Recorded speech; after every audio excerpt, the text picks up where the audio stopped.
Happy Meaningful Monday. Hi, this is Lee Brower. I am grateful to be here. I am glad to be here. Provenance. Have you ever heard of the word provenance?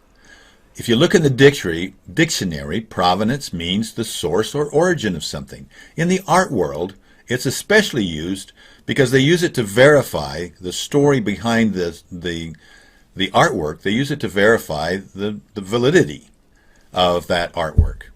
And I think in real life, though, too, we all have our provenance. Last night, I had the opportunity to meet with a man by the name of Blair Buswell. You don't know him. He's an incredible sculptor. You may not know him. Maybe you do. I didn't know him from before. I knew the name, but had never met the man. If you're an NFL player, if you're a Hall of Fame NFL player, you especially know him. Why? Because he spent time measuring your eyes. He spent time in your home, getting the essence of who you are, where your eyes and ears fit on your head, because he's the man that creates the busts that now sit in the Hall of Fame in Canton, Ohio.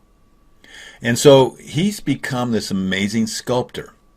Now, how did he become this amazing sculptor? That's his provenance. He told lots of stories there about his times with Jack Nicklaus, his times with Charlton Heston, with Coach John Wooden, with all these. He's told lots of stories, but what was the essence of it, what it brought out to me was his own provenance, which he kind of downplayed, but it rose up for me to really capture. His sister told the story, she was there, about how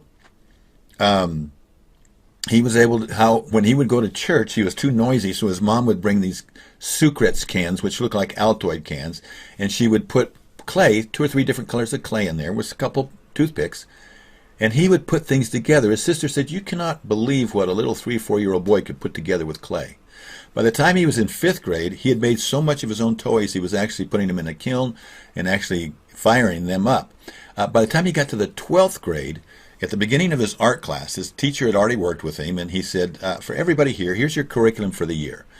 But for you, Blair, I only have one project and one project only, and that is you're going to create a lifelike bust of a real life-size head.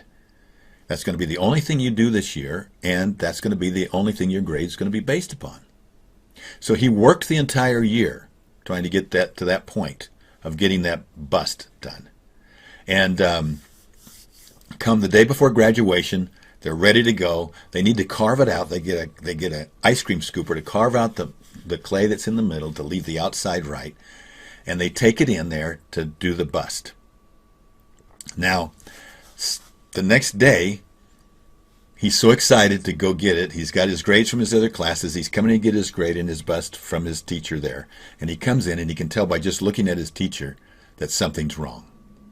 And the teacher solemnly leads him to the back of the room, picks up a box, and inside is about 100 pieces of that bust that he had been working so hard on to create. Now, you can imagine the disappointment. But he's at a choice in his life right now. He's got a choice to make. He had an event happen, and he has the choice on how he reacts or responds. And he chose to respond. And even though he was sad and cried, he went home, and he had to wait a couple months to kind of make his choice solid. But finally he said, you know what, this is it. I have to put this back together again. And so he took Elmer's glue, and he worked days in piecing this back and finding what piece goes here and what piece goes there. And as you can see, hopefully you can see this, he put together this amazing sculpture that's been a guide for him ever since. Now, he went on to do things like Coach John Wooden, larger-than-life sculpture outside Pauley Pavilion, one that when you look at it, the family and the coaches and the players that played with him look at it and tears come to their eyes because he captures the sparkle that's there. And then he moved on to Omaha. His biggest project lately was a 10-year project. 10-year project where he, larger-than-life, stagecoach, horses, cowboys, Indians, wildlife, block-and-a-half exhibit going through buildings and outbuildings. Amazing work. Look at his provenance. From a Sucrets can all the way to this Omaha project and everything in between. The authenticating of who he is, the authenticating of what he's all about. In empowered wealth, developing the empowered wealth mindset, one of the cornerstone elements of that is authenticating who you are, who I am, who we are. And we do that much the same way as we do with looking at Blair Buswell. and being able to actually see the tangible events, maybe our events aren't quite as tangible. If you talk to Warren Buffett, he'll say, my unique ability is to be able to see capital opportunities that other people can't see. And probably if you chased him back to his childhood and you time mapped him through, you would be able to see that at a very young age he was able to see things, opportunities that other people couldn't see. And as each opportunity came and was closed and experienced, for good or for bad, that became the provenance that authenticated who Warren Buffett is. Well, what is the you that makes you you? What is the me that makes me me? Well, you take your time map and you go back in life and you start developing what are these experiences.